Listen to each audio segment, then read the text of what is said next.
इस सदी के बच्चे जितने बिगड़े हुए हैं, दुनिया में बच्चे इतने बिगड़े हुए कभी भी नहीं थे। और कारण, इस सदी के माँ बाप जितनी चिंता कर रहे हैं बच्चों की, उतनी उन्होंने कभी भी नहीं की थी। फुर्सत भी नहीं थी, समय भी नहीं था, जिंदगी का संघर्ष इतना था। सुबह 5 बजे उठ के चला जाएगा किसान खेत पर काम करने, सांझ होते होते लौटेगा। कहां फुर्सत थी, कहां समय था कि बच्चों के साथ बैठे, कि रेडियो सुने, कि टेलीविजन देखे, कि बच्चों को फिल्म ले जाए। कहां सुविधा थी, कहां समय था। रोटी रोजी पूरी नहीं हो रही थी। बच्चे जल्दी ही प्रौढ़ हो जाते थे। ये तुमने ख्याल किया? अभी भी गांव के बच्चे जल्दी प्रौढ़ हो जाते, क्योंकि छोटी सी बच्ची चली पिता का भोजन लेके खेत की तरफ। उतनी छोटी बच्ची शहर की किसी काम की नहीं, उस पर तुम कोई भरोसा नहीं कर सकते। वो अपने ही भोजन ठीक से कर ले, वही मुश्किल मालूम होता है। पिता का भोजन क्या खाक ले जाएगी? गांव की छोटी बच्ची घर का भोजन बनाने लगती। अभी तुम्हारी बच्ची को भोजन करना भी नहीं आता, उस पर टेबल पे उसके सामने बैठ के मां को उसको भोजन करवाना पड़ता है। तुम जरा फर्क देखो, जितना छोटा गांव होगा उसके बच्चे उतने ही जल्दी प्रौढ़ हो जाते। चले गाय को चराने, बैल को चराने, दूध लगाने, लकड़ी बीनने, जिंदगी शुरू हो गई। सच तो यह है, मनोवैज्ञानिक कहते हैं कि जिस तरह के बच्चे हम अभी देख रहे हैं, ये केवल 200 साल की उपज है। 200 साल के पहले इस तरह के बच्चे थे ही नहीं दुनिया में। मनोवैज्ञानिक तो कहते हैं कि जिसको हम अब कहते हैं किशोरावस्था, वह होती ही नहीं थी पहले। क्योंकि 7-8 साल का बच्चा तो काम में लग जाता। अब बच्चा जब 25 साल का हो जाता तब काम में लगता है, और तब भी लग जाए तो सौभाग्य।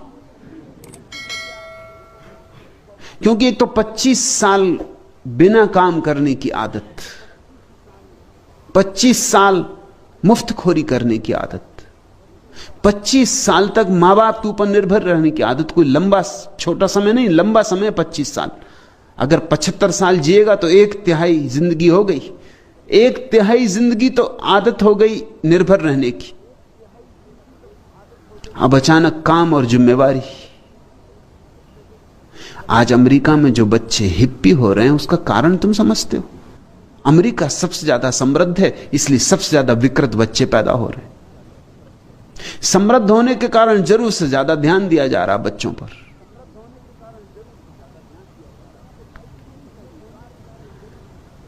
बच्चों को साइकिल ही नहीं चाहिए, कार भी चाहिए। छोटे छोटे बच्चे कार चला रहे हैं। सबसे ज्यादा दुर्घटनाएं उन्हीं से होती। सबसे ज्यादा कार की दुर्घटनाएं 18 वर्ष से लेकर 25 वर्ष के बीच के लड़के करते, लड़कियां करती। और सबसे ज्यादा अपराध भी वही करते। सबसे ज्यादा उपद्रव भी 18 और 25 साल के बीच के बच्चे करते। खाली है, ताकत हाथ में आ गई, काम कुछ है नहीं। यूनिवर्सिटी में आग लगाओ, फर्नीचर तोड़ दो, खिड़कियों के कांच तोड़ दो, कुछ तो करना होगा। ये तुम कल्पना नहीं कर सकते थे, क्योंकि 25 साल का पुराने जमाने का आदमी तो बड़ा प्रौढ़ होता था। क्योंकि 7-8 साल का होता तब तो काम में लग जाता है, और भी गरीब घर का होता तो और भी पहले काम में लग जाता। जिम्मेदारियां सिर पे आती तो अनुभव आता, अनुभव आता तो समझ आती।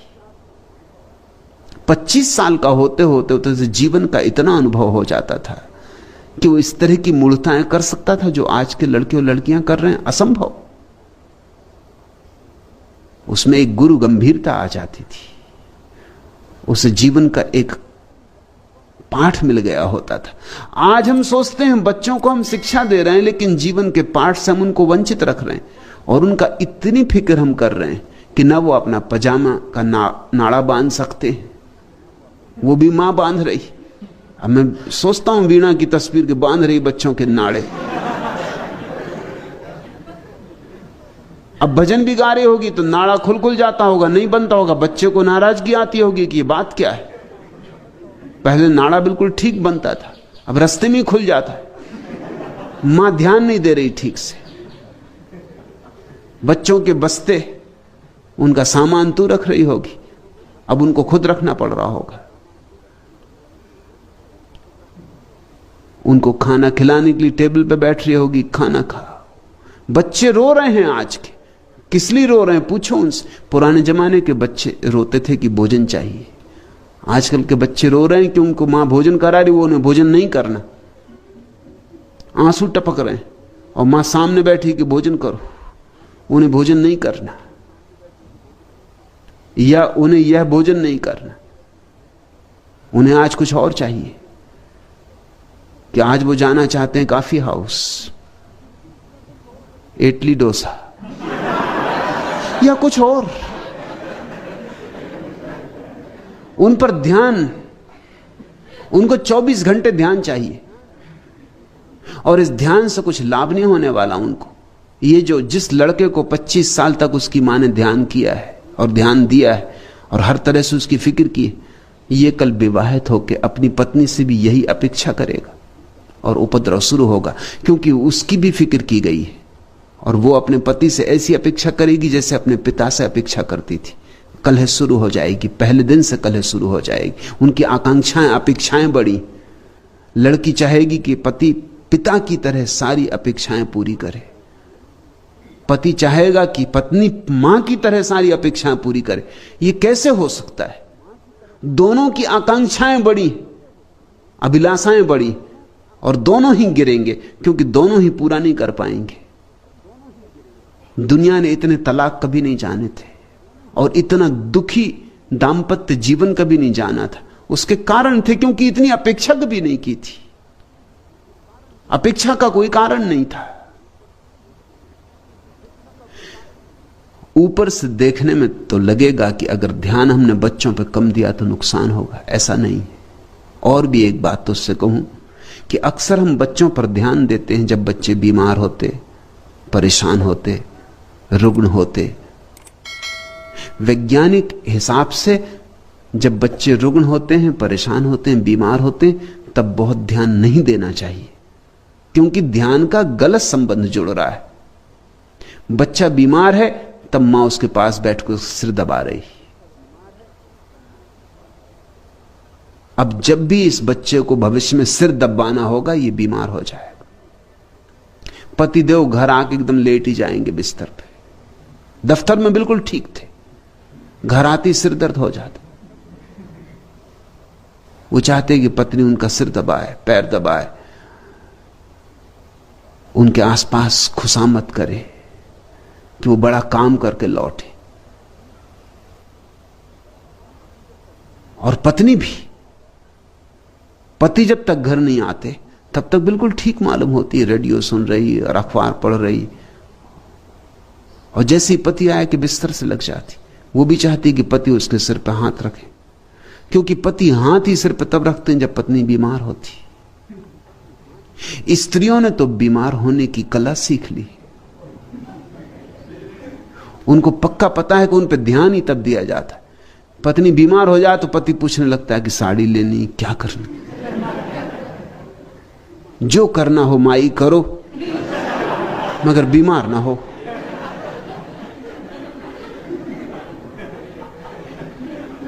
पत्नी भी जानती है कि जब बीमार हो तभी पति ध्यान देता, नहीं तो पति अपना अखबार पढ़ता है, ध्यान देने की फुर्सत कहां है।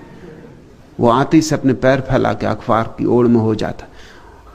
अखबार ओट है, वो बचने का उपाय है। पति आते से अखबार खोल लेता है, पत्नी इत्यादि सब उस तरफ छूट गए, झंझट मिठी। अब वो एक ही अखबार को कई दफे पढ़ता। मैं एक घर में मेहमान था, मैंने देखा कि वो सज्जन सुबह भी उसी अखबार को पढ़ रहे, दोपहर भी उसी को पढ़ रहे, शाम को भी जब पढ़ने लगे, मैंने कहा सुनो, तुम शुरू से लेकर आखिर तक कई बार पढ़ चुके। वो भी थोड़े चौंके एकदम। उन्होंने कहा आप ठीक कहते, मगर ये मेरी रोज की आदत, क्योंकि यही बचने का उपाय है। मैं अखबार पढ़ता रहता हूं, पत्नी कुछ भी कहती तो मैं ऐसा दिखाता रहता हूं मैं सुन ही नहीं रहा हूं, क्योंकि सुनो कि झंझट, सुना कि जेब पे हमला। बहरे हो जाना पड़ता है। यह अखबार बड़ी सुविधा है, इसमें ऐसा लगा रहता है पत्नी समझती मैं अखबार पढ़ रहा हूं। बच्चों पर जब वे रुग्ण हो तो उनकी सेवा करना, लेकिन ध्यान मत देना। इन दोनों में बड़ा भेद है। जो जरूरत हो अपेक्षा पूरी करना, उनकी दवा की जरूरत हो दवा दे देना, उनको कंबल ओढ़ाना हो कंबल ओढ़ा देना, लेकिन ज्यादा उनकी खुशामद मत करना। कहीं ऐसा ना हो कि तुम्हारी खुशामद उनके भीतर बीमारी में न्यस्त स्वार्थ बन जाए। कहीं ऐसा ना हो कि उनको लगने लगे कि जब भी ध्यान चाहिए हो तो बीमार हो जाने से मिलेगा। मनोवैज्ञानिक कहते हैं कि दुनिया में 70% बीमारियां मानसिक हैं। 70% बड़ा अनुपात है। और ये 70% बीमारियां ऐसी हैं जो तुम चाहते हो कि हो जाएं। तुमने देखा परीक्षा के वक्त बच्चे बीमार हो जाते। परीक्षा के वक्त सारी दुनिया में बच्चों की बीमारियां एकदम बढ़ जाती, क्योंकि बीमारी सुगम उपाय है बचने का। परीक्षा देने की जरूरत नहीं, बीमार है।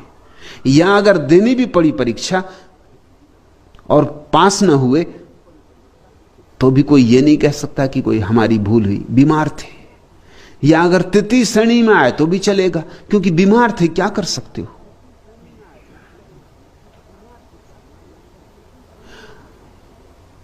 ये तो बीमारी बड़ी तरकीब बन गई, और इस आदमी ने बीमारी के साथ संबंध जोड़ लिया स्वास्थ्य की बजाय।